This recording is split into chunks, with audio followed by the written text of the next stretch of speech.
Hello everyone, my name is Mustafa. Welcome to today's edition of Migrating Enterprise Database Lab. For today, we are exploring how to migrate MySQL data to Cloud SQL using database migration service. And the interesting thing is that this lab is a challenge lab, so we'll just be given minimal instruction and we'll have to complete the lab. Are you ready to take on the challenge with me? Let's dive in. Just an overview is that we'll be given a scenario and a set of tasks, and we'll have to complete all these tasks on our own. We'll be given some limited guides, but typically we'll have to complete it on our own. If you've been going over the whole playlist for this course, you should be able to complete this by yourself. Let's get started. As usual, we start our lab. Select I'm not a robot, because I'm definitely not one. Complete this check. So, okay.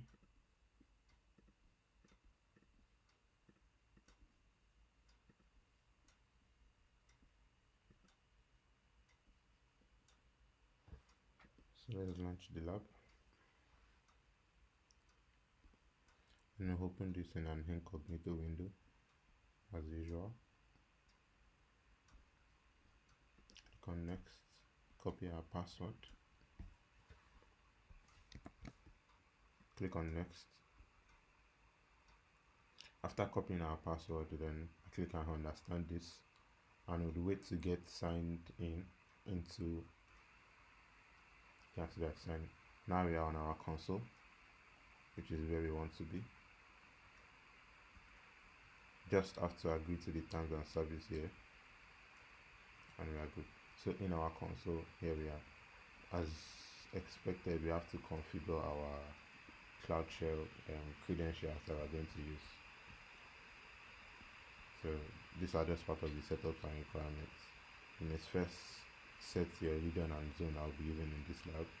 So let's run this command. Click on continue to activate your Cloud Shell.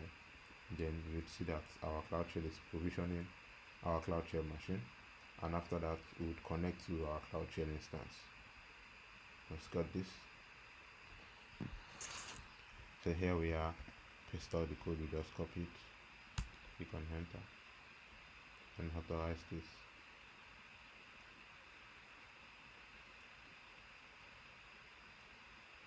So it has updated all the properties that we want. So we'll get started with our lab. So before we get started with our lab, we can just run this command Qwiklabs hot list and Qwiklabs config list projects.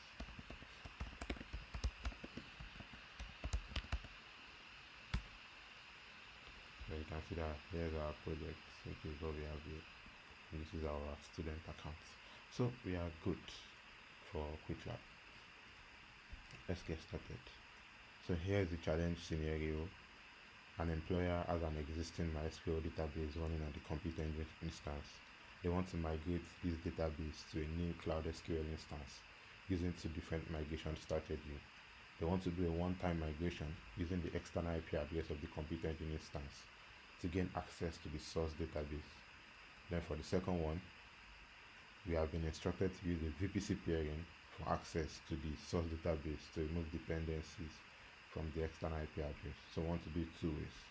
And also, before you cut over the newly migrated database, you must first test to confirm that the migration has been successful. After you perform the tests, we'll make some changes in the source database and we'll notice that it replicates in the destination database. And after it has been done, then we can now cut off the source. We can cut over totally to the newly migrated database. So I've done all this when I was configuring my region and zone US64A, US64. So we are good to go. So for task 1, configure a database migration service connection profile for a standalone MySQL database. So here, first thing we have to do is first go to our computer engine and go check out our instance there.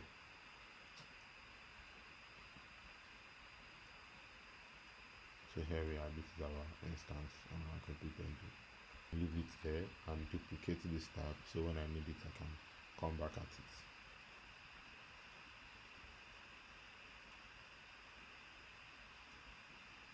So here also, here again you can see this is the name as given in the instruction. This is the name. This is the name here, and we would need the external IP. So to Cloud SQL, using database migration service, one-time migration, and the external IP address of the source instance. So that's fine. But let's get started. As expected, when you are doing a database migration job, you typically want to use the database migration service on Google Cloud. But to also use it, you have to configure some APIs. So the two APIs that we would need are the database migration API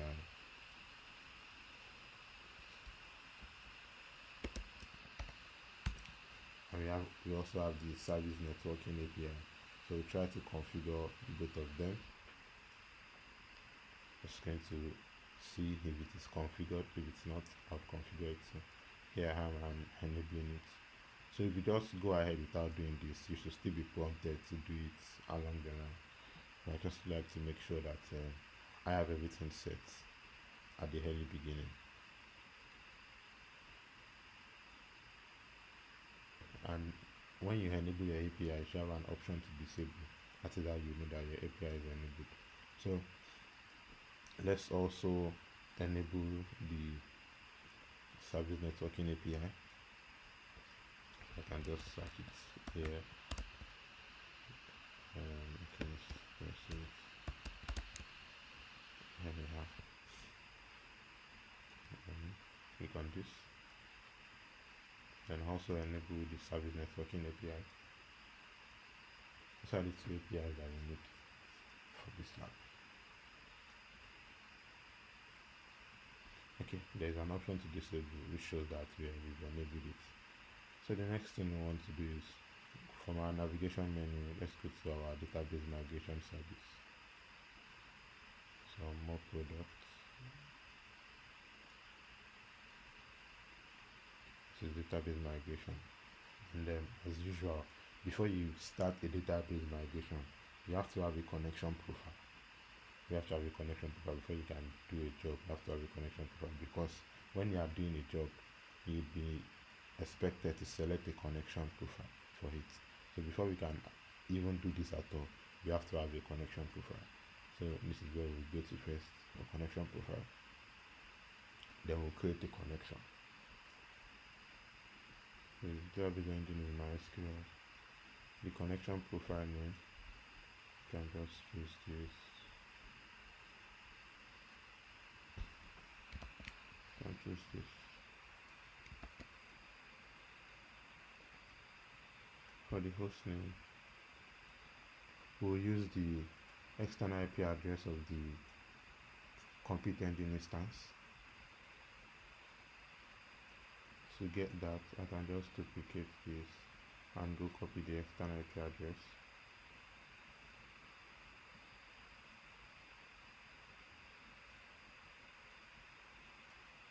From the compute engine.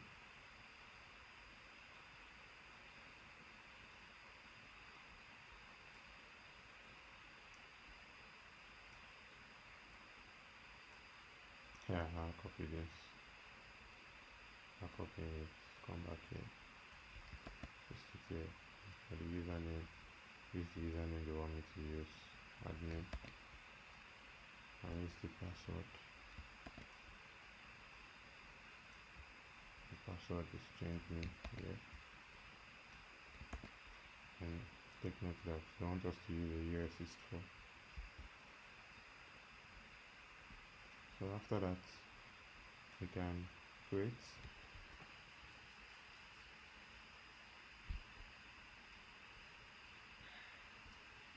Because we have our connection profile set already, we can go to the migration job and start creating a migration job. Let's click on create migration job. So That's for task 2, and this will be our job name.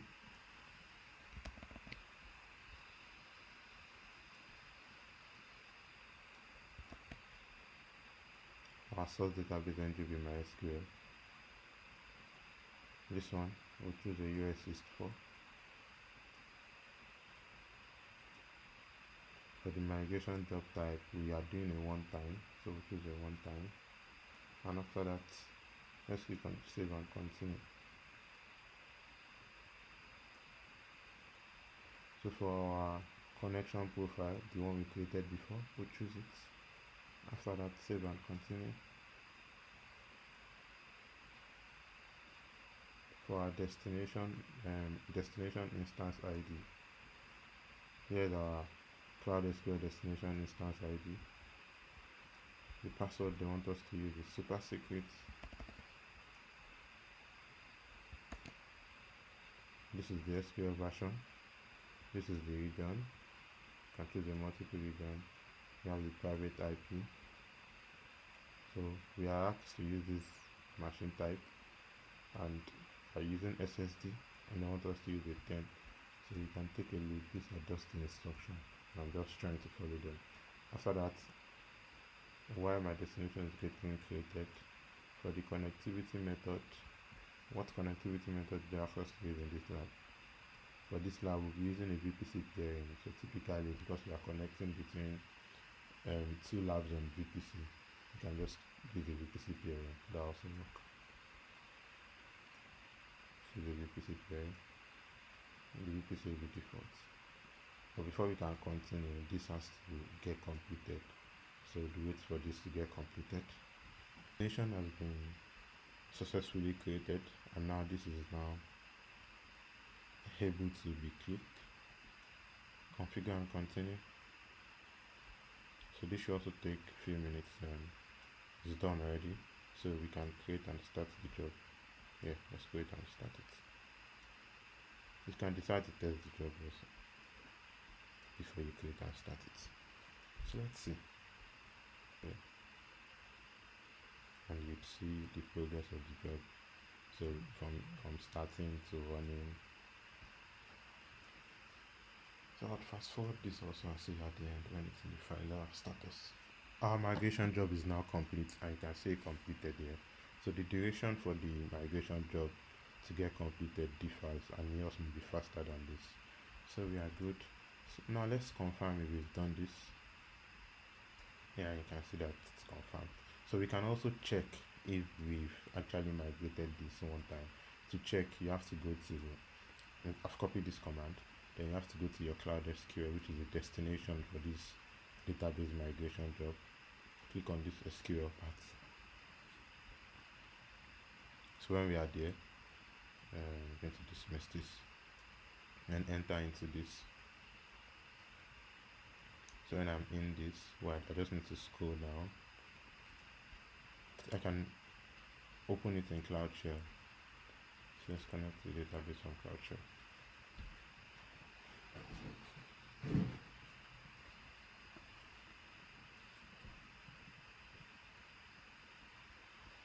And it should pre-populate the code to connect to this database. Then when I click on that, then I authorize this.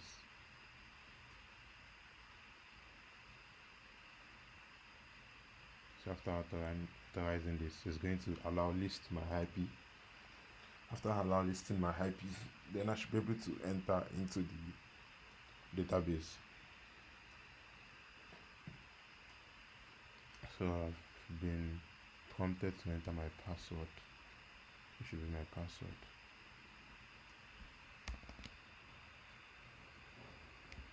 Enter my password, and I'm inside my database now. So I can run this command, and we should get a record of 5,030 rows. Let's see. So you can see we have a 5,030 rows, which shows that we've successfully migrated our database from the MySQL instance on Compute Engine to the MySQL instance that we have on Cloud SQL, which is fine. So for the next task, which is task 3, we have to And take note that the one we did here is just a one-time job. It's not a continuous job. So we want to create a continuous database migration job now to migrate a standalone MySQL database to Cloud SQL. So let's migrate the same thing again, but now we want to use a continuous method. So to do for continuous, just similar step. Let me copy this ID. I have to go to my database migration. For my database migration, click on migration jobs. So I'll create a new migration job now. The job name, specify the job name. The database engine we are using is MySQL here. So for this one, I'm just going to use a US East 4. For the migration job type, now we are setting a continuous job. We want to do a continuous job, not a one-time job. So let's use continuous. After that, save and continue. So for our source, this is the connection profile we had in. We can still use the same connection profile, still the same thing.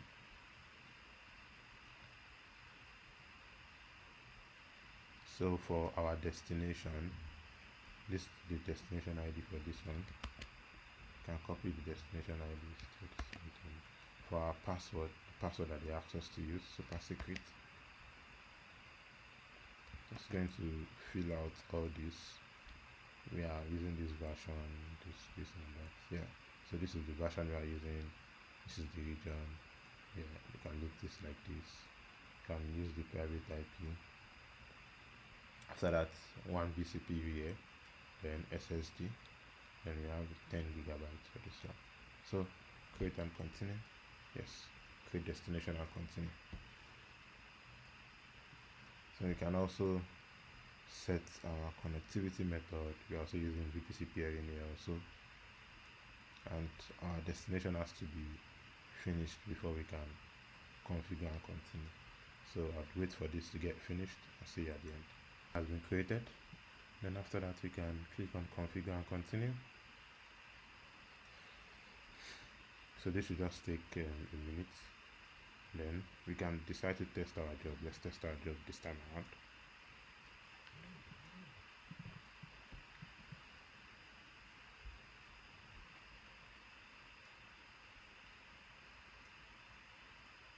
And you can see the job is correct. So let's create and start the job. Create and start. So after that is done, when we come here and confirm, it should be correct. So I'm just going to wait till it's done and see at the end. So to monitor the progress, you can come to the migration jobs and monitor the progress here. So this is the second job, monitor the progress.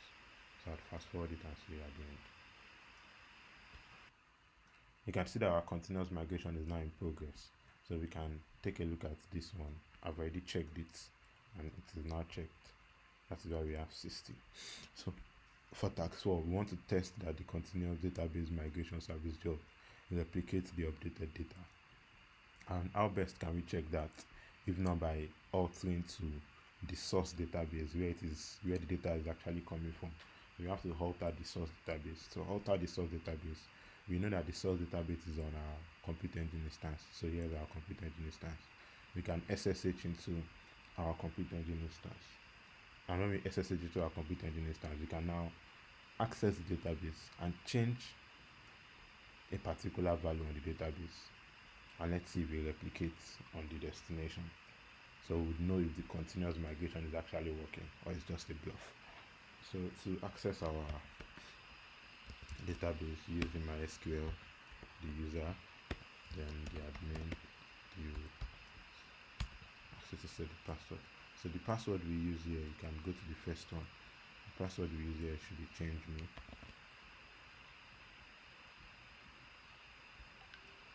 So paste it here. So here we are already in our database. So we just have to copy this command. So what this command is doing is that under customer data, it's going to update the customers and it's going to set the gender to female where this address key is. So for the record that has the address key, it's going to update the gender we're going to set the gender to female. So let's put this here, then enter. So it has, so you can see it, one role affected, one role changed. So it has changed it. So the next thing we want to do now, we said allow a minute for the change to be propagated by using a continuous migration job, and then check the changes at the destination. So we can, let's take a look at this. Let's see. Yeah, so this is also correct, but what we can do now is let's try to read the data. Let's try to read data from the customer. So what we are going to do is we go to our database, which is our destination. Don't forget that our destination is on Cloud SQL. So what we are going to do is go to the Cloud SQL, which is here.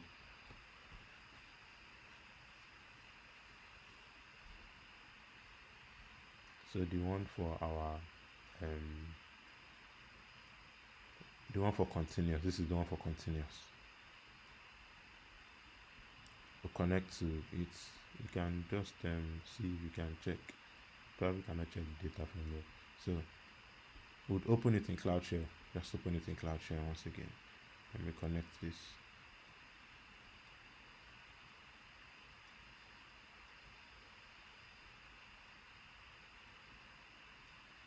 It's provisioning it.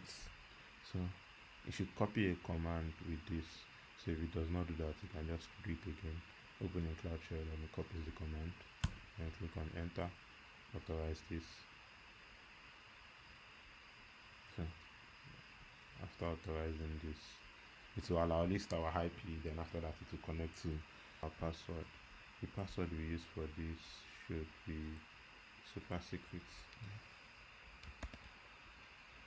Okay, super secret. So now we are on our database. So let's confirm. We have to write an SQL code to confirm that. So the first thing I want to do is let's first use the database. This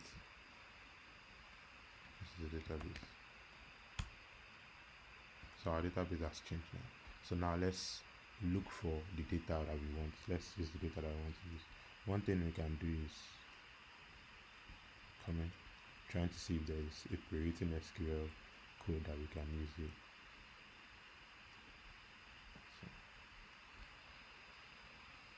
So let me copy this one. I'm going to edit it to suit what we want to do. So from here I can paste this. So instead of selecting everything from customer, what I'll just say is I can say select star from customers, and I'll put the where clause and say where. So then don't forget that what we actually changed here was the address key. That's the previous one. So under tax 4 rather. What we changed here was the address key. So I'll just say where address key equals to this. So let's see if the gender is now set to female. Paste this here. So let's click on enter. So let's see, and you can see, so for the person with address key 934, we have a gender of what? A gender of female, which is what we want to do. Okay, that's good. So the next thing, we actually confirmed that it's now female. So the next thing I want to do is for tax 5, we want to promote the destination Cloud SQL from MySQL database to a standalone database. So the migration job, we wanted to make it standalone and not getting tight. We want to cut it from where it is and now put it on a standalone database. So what we are going to do for that is just go back to our migration job from database migration here that we have here. Click on database migration. Yeah, database migration. This is the continuous one. So you can click on it like this, or no, you have to click into it. So after clicking into it, then we have an option to promote. So we can promote from here and click on promote. Yes. So promote to disconnect the source from the destination and promote the destination to a writable instance.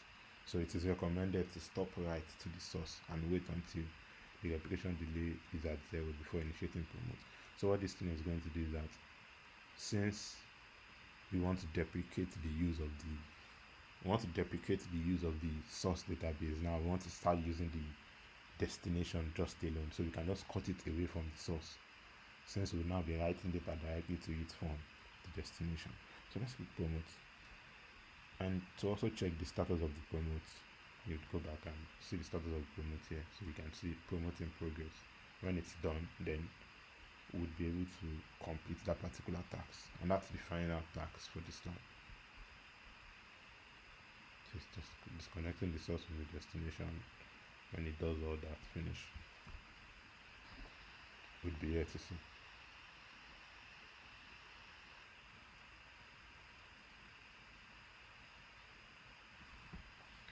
Yes, so our job promotion is now completed, and we've disconnected the database from the source, which is what we want to do. So we can check our progress, and looks like we are done.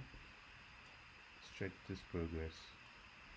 So we are done now, which is great, and we've completed the challenge. So thanks very much for staying true, and congratulations, you all have just configured the database migration connection profile for a standalone MySQL database.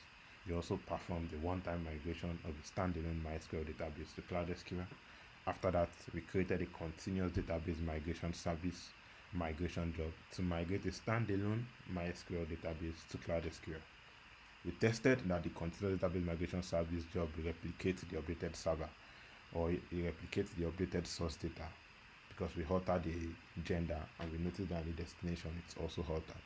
And we promoted the destination Cloud SQL from MySQL database to a standalone database, which shows that we actually did what we want to do. So thank you very much for staying true to the end of this lab. If you enjoyed this lab, give it a thumbs up, share with your loved ones, and see you in our next lab. Bye for now.